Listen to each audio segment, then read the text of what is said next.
Makukhona umuntu longeyude ukukhohlwa emhlabeni nguHamani.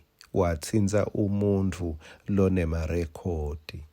Wathinta umuntu lokhunjuliwe.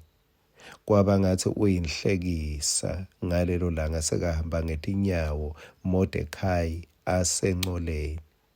Ahamba memetela kuthi uba kanje wentiwa nje umuntu lohlonishwe inkosi noma lovuzwa yinkosi.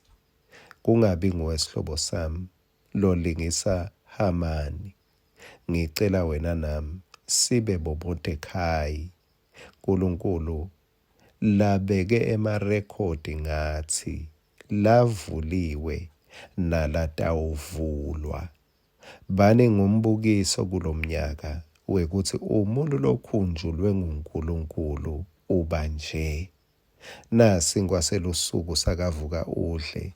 Ngicela sisithole encwadini yaMateyu sahluko 6 verse 33.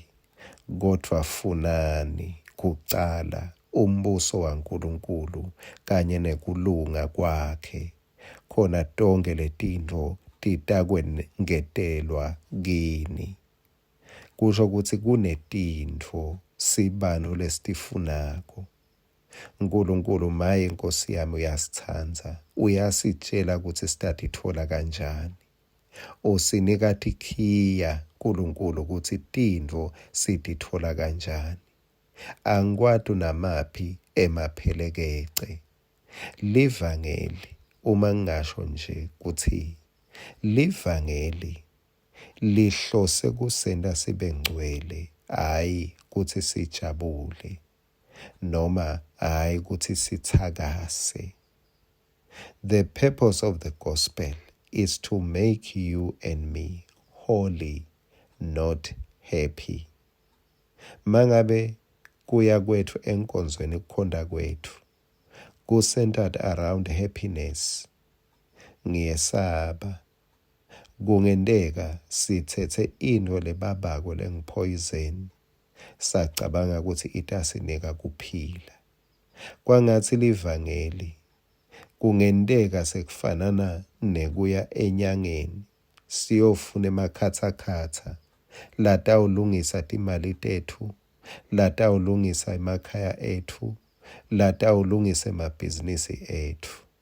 Kuthi Jesu inhloso yelivangeli ukuthi sifune kucala umbuso, sifune kucala kulunga. Kusho ukuthi wena nami mangabe tinto titasihambela kahle sihlobo sami, angifisi lo mnyaka uphele unemaphelekece lafanana nemaphelekece eminyaka lophelile.